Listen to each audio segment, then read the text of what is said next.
దేవునికి మహిమ కలుగును గాక. ప్రభునందు ప్రియ దేవుని ప్రియులారా, ప్రభు పేరట మీ అందరికీ మరణాత. అందరూ క్షేమముగా ఉన్నారని తలంచుచు మన ప్రభువును రక్షకుడైన యేసు క్రీస్తు యొక్క అతి పరిశుద్ధమైన నామములో మీ అందరికీ మరొకసారి శుభాలు తెలియపరుస్తున్నాను. ప్రియులారా, ఈ సమయంలో దేవుని వాక్యమును ధ్యానము చేయటకు దేవుడిచ్చిన అవకాశాన్ని బట్టి మరొకసారి మేము ముందుకు వచ్చి ఉన్నాను. ప్రభు ఇచ్చిన అవకాశాన్ని బట్టి కనుక ఈ దినము యొక్క వాక్యము కొరకు ప్రార్థన. పరిశుద్ధుడా పరిశుద్ధుడా పరిశుద్ధుడా, ప్రేమమయుడా, కరుణామయుడా, వందనాలయ. ఇంతవరకు ప్రభా మాతో ఉండి మమ్మల్ని బలపరిచి నడిపించి దినమంతా తోడుగా ఉండి నీ రెక్కల నీడలో కాచి కాపాడిన మా దేవానికి స్తోత్రాలు. సమయంలో ప్రభా నీ నామం బట్టి ప్రార్థిస్తుండగా దేవా, మీరును మా తండ్రి గారును పరిశుద్ధులు దేవదూతులు షెరేబులు కరేబులు 24 పెద్దలు, భూలోక భక్తులు పరలోక భక్తులు 24 పెద్దల యొక్క ఆదరణ తోడుగా ఉంచి మహిమ పొందమని ప్రకటన గ్రంథము ప్రభా మరి 3వ అధ్యాయము 10వ వచనం వరకు నిన్నటి కాలములో వివరించుకున్నాం. ఈ దినమున ప్రభా 11వ వచనము కాడించి ప్రభా వివరించుకొని చుండగా నీ ఆత్మ నడిపింపు మాకు దయచేసి మమ్మల్ని ముందుకు దేవా, నా జ్ఞానము ఏపాటిది ప్రభా, నా జ్ఞానమును మరుగు చేసి నీవు నాలో ఉండి నీ బిడ్డలతో మాట్లాడమని యేసు క్రీస్తు నామమున ప్రార్థన చేయుచున్నాను పరమ తండ్రి, ఆమేన్. మన తండ్రి అయిన దేవుని ప్రేమ తోడుగా ఉండి ముందుకు నడిపించును గాక, ఆమేన్. ప్రభునందు ప్రియ దేవుని ప్రియులారా, ఈ సమయంలో దేవుని వాక్యము నిమిత్తము అనేక విషయాలు బైబిల్ గ్రంథములో చూస్తున్నాం. ప్రియులారా, 11వ వచనంలో ప్రకటన గ్రంథం 3వ అధ్యాయం 11వ వచనంలో నీ క్రియలను నేను ఎరుగుదును, నీ జీవిత కాలం ప్రయాణము నేను తెలుసునని ప్రభు చెప్పుచున్నాడు. ప్రియులారా, ఈ మాటలు మనం ఒకసారి ఆలోచన కలిగి ఉండాలి. దేవుడు నీతో నాతో మాట్లాడుచున్న ఈ మాటలని ఆలోచన కలిగి ప్రార్థించేవారుగా ఉండాలి. అంటే ఈ ప్రకటన గ్రంథము ఎందుకు దేవుడు మాట్లాడుచున్నాడు అంటే, ఈ రోజున నీకు నాకు కావలసిన ఆదరణ ఈ భూమి మీద దొరకటలేదు. దొరుకుతుంది, కొంచెమైనా దొరుకుతుంది, అది కూడా నిరాశ అయిపోతుంది అనేది మనం గ్రహించాలి. ఎందుకంటే ఎక్కడ చూసినా స్వార్థం, అసూయ, అక్రమం, అన్యాయమే ఎక్కువగా ఏలుతుందని, ఏలుబాటు చేస్తుందని కనబడుతుంది ప్రియులారా. కానీ ఇక్కడ అంటున్నా, నీ క్రియలు నేను ఎరుగుదును అంటే నీవు కావలసినంత నేను ఇస్తానని ప్రభు చెప్పుచున్న మాటలు వింటున్నాం. నా ప్రియమైన దేవుని ప్రియులారా, ఈ సాయంకాల సమయంలో మనము అందరము కూడా ప్రకటన గ్రంథము ఎంత ఆదరణ కలిగించేదిగా ఉందంటే, అదే 11, 12 వచనాల్లో మనం చదువుకుంటున్నప్పుడు సాతానుగాడు ఎంతగా మన మీద పొంచి ఉన్నాడు, ఎంతగా మన మీద వాడు గురి కలిగి ఉన్నాడు, సాతానును జయించుటకు దేవుడు ఎంతగా మనకు ఆదరణ ఇస్తున్నాడు అనేది ఈ వాక్యాల్లో కనబడుతుంది ప్రియులారా.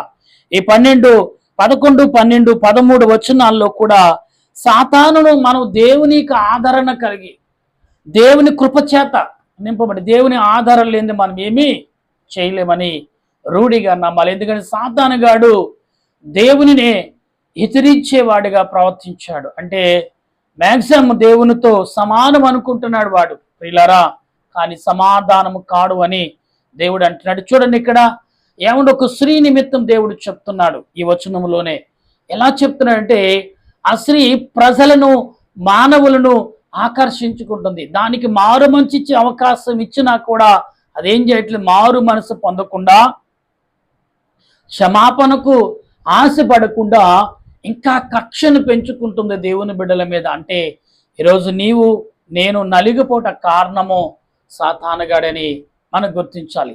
ఈ ప్రకటన గ్రంథం 22 వచనాలు కూడా సాతాను నిమిత్తం ఎక్కువగా మాట్లాడుచున్న విషయాలు మనం గమనించాలి. ఎందుకంటే ఈరోజు నీ మీద ఏదైనా ఒక శోధన నీ మీదకు మరి కలుగుతుందంటే అది సాతాను వలె.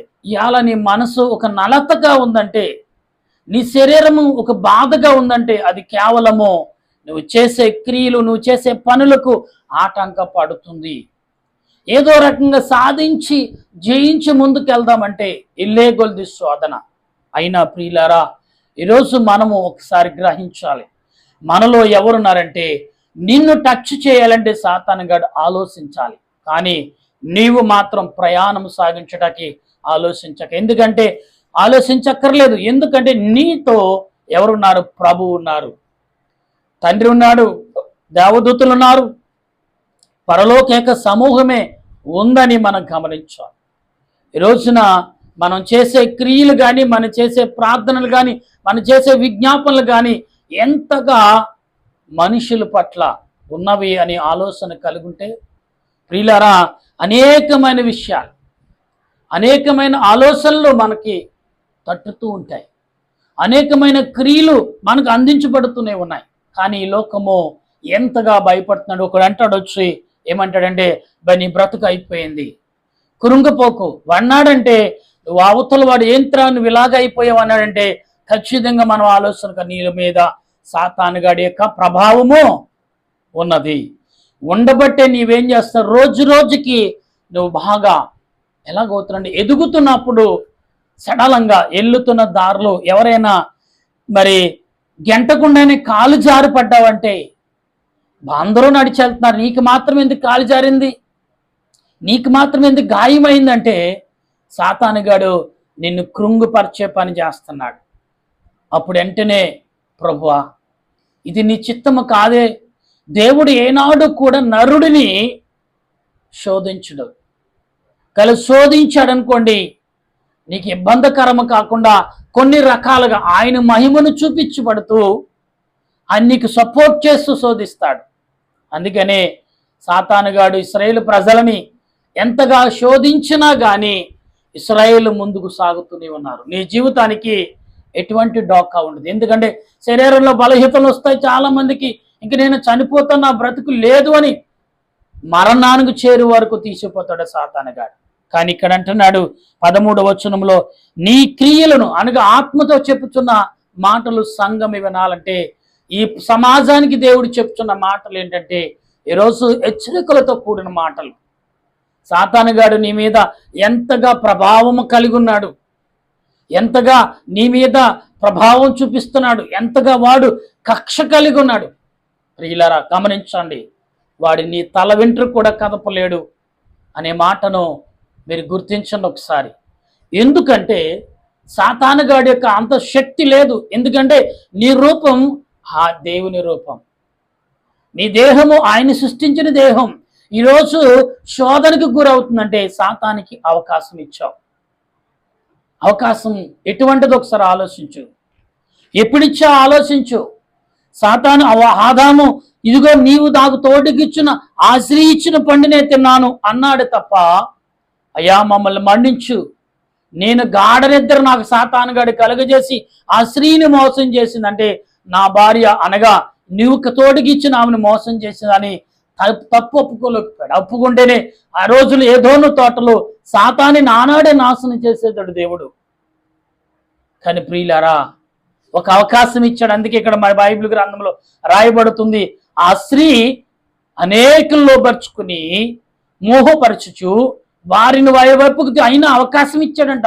వారికి ఎంతగా ప్రజలను మోసం చేస్తుందో అంతగా పరలోక విషయాలు చూపిస్తుంది. ఏదైనా ఇది ఎదవ బ్రతుకు, ఎందుకైనా బ్రతుకు, ఈ బ్రతుకు మంచిది కాదు, నా దేవుడు నాకు ఇంకా అవకాశం ఇస్తున్నాడే, ఎందుకు నేను మారు మనసు కలిగి ఉండకూడదు.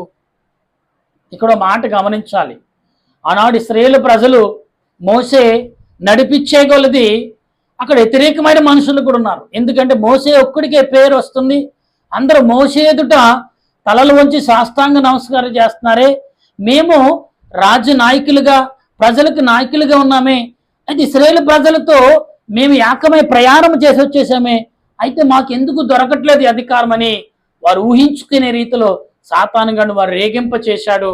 అలాగనే వారు ప్రవర్తించారు.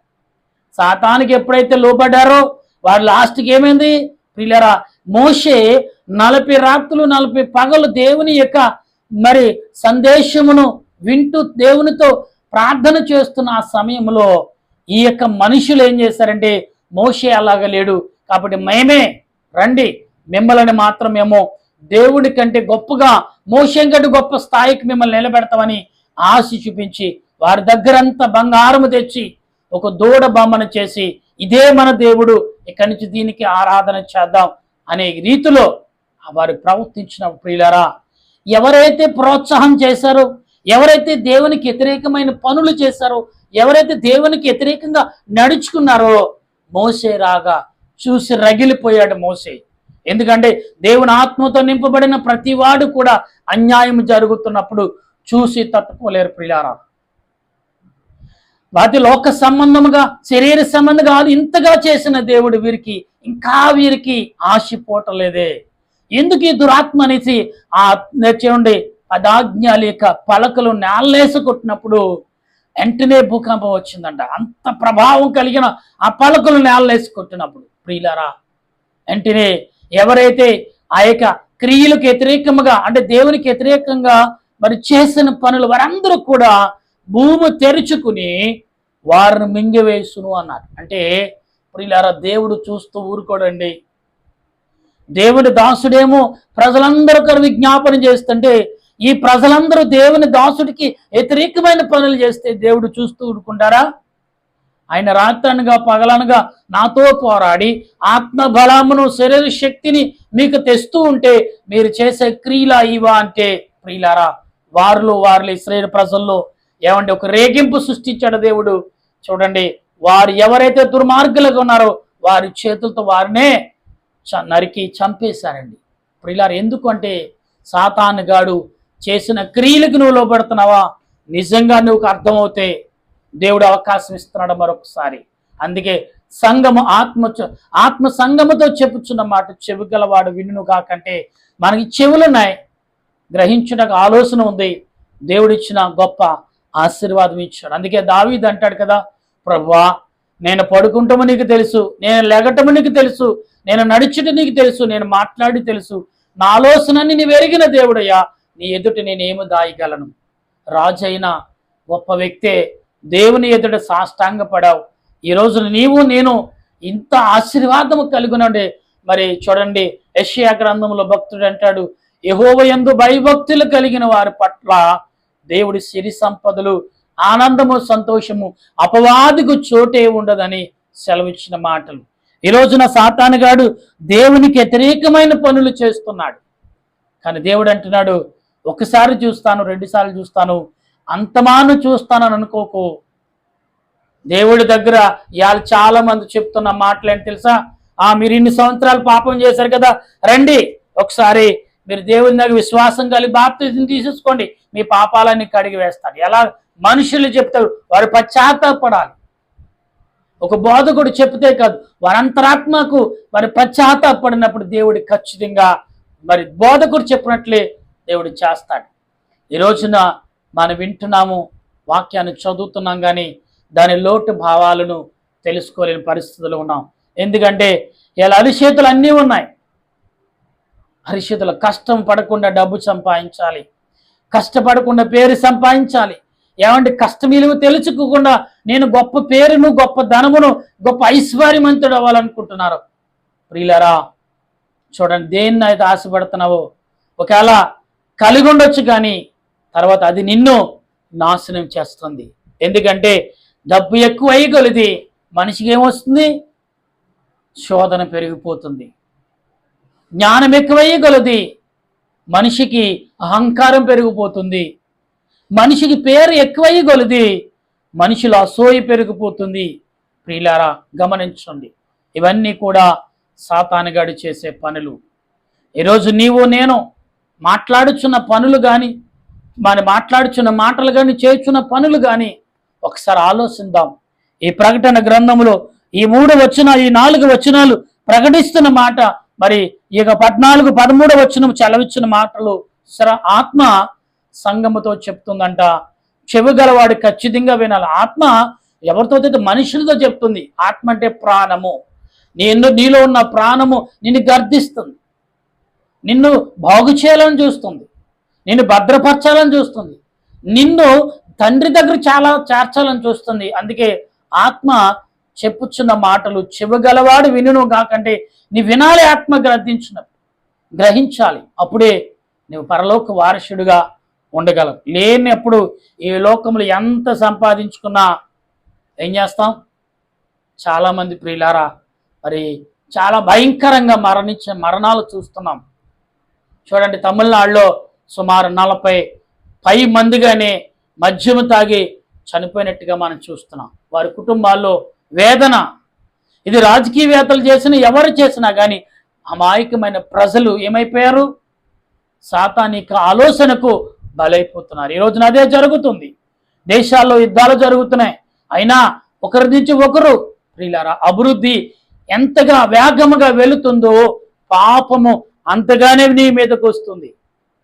అవును ప్రియులారా, ఈనాడు కట్టడలు చూస్తుంటే పేక మేడల్లో కట్టేస్తున్నాం, కానీ అది ఎంతకాలం ఉంటుందో తెలియదు ప్రియులారా. అందుకే క్రీస్తు పూర్వం అనేవారు. ఏ కట్టడైన పాత కట్టడు చూస్తే క్రీస్తు పూర్వం కట్టిన కట్టడ అంటే క్రీస్తు పూర్వం అంటే దేవుని యందు విశ్వాసము కలిగి, దేవుని యందు భయభక్తులు కలిగి, దేవుడి యందు అంగీకారం తీసుకున్న తర్వాతే అది నిర్మాణం చేయబడింది కాబట్టి క్రీస్తు పూర్వం అంటాం. అంటే ఈరోజు 100 ఏళ్ళు నిలబడుతున్నాయంటే అది కట్టడాక ముందు భూమి సృష్టించిన దేవదేవునికి విజ్ఞాపన చేసే ఉండొచ్చు. అందుకే క్రీస్తు పూర్వం అనే మాటను వాడి ఉన్నారు అక్కడ. నా ప్రియమైన దేవుని బిడ్డలారా, ఈరోజు నువ్వు వేసుకునే వస్త్రాలు కానీ, నువ్వు చేసే ప్రతి క్రియ కానీ క్రీస్తు అంగీకారంలో, దేవుని అంగీకారంలో నువ్వు ఏ పనైనా చేస్తే అది సక్సెస్. దానికి నీ తరమే కాదు, నీ వెనక వచ్చే తరము వారి తరతరాలు కూడా చూడబడుతున్నాయి. ఇవాళ 3 తరాలు 4 తరాలు నీ సుందరమైన కట్టడలను ఇంకా చూడగలుగుతున్నామంటే దేవుడు వారిని ఎంతగా ప్రేమించాడో. వారిలో స్వార్థము కంటే, అసూయ కంటే దేవుని ప్రేమ ఎక్కువగా ఉండటం వలన అసూయ వారిలోకి రాలేదు, స్వార్థం అసలే రాలేదు. చూడండి, అక్రము అసలే వారి చోటుకే వారికి చోటు ఇవ్వలేదు. ఈ రోజున చోటు ఇవ్వటం ఏంటండి అనుకుంటున్నా? అవును ప్రియులారా, బురద మన దారిలో కనబడుతుంది. పొడి నేల ఉంది, బురద ఉంది. పొడి నేలకు వెళ్ళాలంటే పొడి నేల 4 అడుగులు ఎక్కువ వేయాలి, అలా తిరిగి వెళ్ళాలి ఓపుగ్గా. కానీ ఈ బురదలోంచి నడిచెళ్తే 2 అడుగులతో దాటి వెళ్ళిపోతామని చాలా మంది జంప్ చేస్తూ ఉంటారు. ప్రియులారా, తన శరీరం అదుపు తప్పితే ఏమవుతుంది? ఆ బురద నేల మీద ఉన్న బురద అంతా కూడా తన దేహం మీద పడుతుంది. సుందరంగా తయారైన వాడు ఏమైపోతాడు? కంపు కొడుతూ ఉంటాడు. అందుకనే ఓర్పు కలిగి ఉండాలి.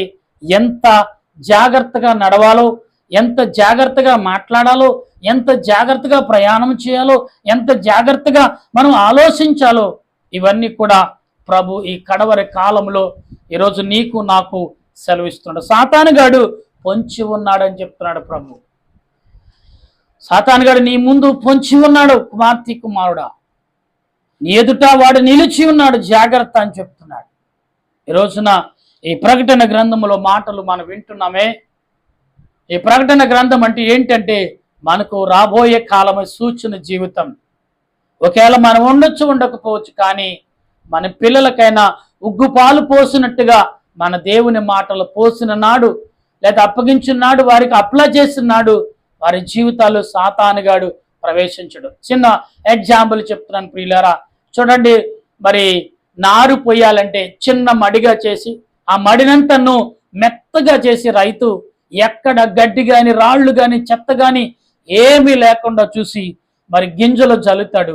ఆ కొన్ని గింజలు, బస్తా గింజలు సుమారు 4-5 ఎకరాలకు పనిచేస్తాయి ప్రియులారా. ఆ గింజలు మరి విత్తనాలుగా మారి చూడండి అది అట్టుకెళ్ళి నాటుతూ ఉంటాడు. అంటే ప్రియులారా, ఆ భూమి మెత్త చేయబడిన దాన్ని బట్టి ఆ ఇత్తనం ఎదగడానికి భూమి అనుకూలంగా ఉన్నది. ఈ రోజున పరిశుద్ధాత్మ దేవుని యొక్క సహాయమును, ఆదరణను కలిగి జీవిస్తే దేవుడు ఆయన మహిమాలోకములోకి ప్రవేశించుటకును ఎటువంటి ఆటంకములు పెట్టడు. ఎందుకంటే ఆత్మ చెప్పుచున్న మాట నువ్వు శ్రద్ధ కలిగి ఆలకిస్తున్నావు కాబట్టి, ఆత్మ చెప్పుచున్న మాట నువ్వు శ్రద్ధ కలిగి గ్రహిస్తున్నావు కాబట్టి, ఆత్మ చెప్పుచున్న మాట శ్రద్ధ కలిగి నువ్వు ఆలోచనలో పెట్టుకున్నావు కాబట్టి అవి నీకేం చేస్తాంటే మంచి మార్గాన్ని, మంచి దారిను, మంచి జీవితాన్ని ఇస్తాయని నమ్ముచు ఈ దినమున పరిశుద్ధాత్మ దేవుడు అపవాది పొంచి ఉన్నాడు, జాగ్రత్త. ఈరోజు అంశము అపవాది పొంచి ఉన్నాడు, జాగ్రత్త. అందుకే ఆత్మ చెప్పుచున్న మాట చెవిగలవాడు వినును. అంటే ఈ రెండు మాటల్లో సాతానుగాడు ఎంతగా మనల్ని ప్రభావం చేస్తున్నాడు, దేవుని వాక్యము ఎంతగా బలపరచాలని చూస్తుందో సాతానుగాడు అంతగానే వాడిని కురుంగు చేటకు చూస్తున్నాడు. నా ప్రియమైన కుమార్తె కుమారులారా, దేవుని దైవజనమ ప్రియులారా, ఈ సమయంలో వింటున్న నీవు నేను ఈ మాటలు ఈ లోక ప్రయాణము కొరకు, ఈ లోక జీవిత ప్రయాణము కొరకు శ్రద్ధ కలిగి వినాలని, గ్రహించాలని ప్రభు పేరట మీ అందరికి మరొకసారి తెలియపరుస్తున్న అతి కృప పరిశుద్ధాత్మ దేవుడు మనందరికి అందించును గాక. ఆమేన్. ప్రార్థన చేద్దాం. ప్రేమ నమ్మకమైన మా పరలోక తండ్రి, వందనాలయ్యా.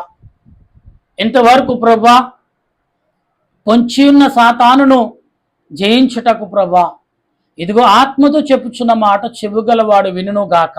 అవును ప్రభా, ఆత్మ చెప్పుచున్నప్పుడు ఆత్మ కలిగి ఉన్న ప్రతి వాడు వినాలి, దాన్ని గ్రహించాలి ప్రభా. అటువంటి గ్రహింపును మా జీవితాలకును మా ప్రయాణమునకును తోడుగా ఉండమని నీ సహాయం దయచేయమని ప్రార్థన చేస్తున్నాను. పరిశుద్ధాత్ముడా, ప్రేమామయుడ, వందనాలు తండ్రి, కరుణామయుడ, స్తోత్రాల దేవా. నా దేశ ప్రజలు, ప్రపంచ దేశ ప్రజలను నీ రెక్కల నీడలోకి చేరుస్తున్నాం.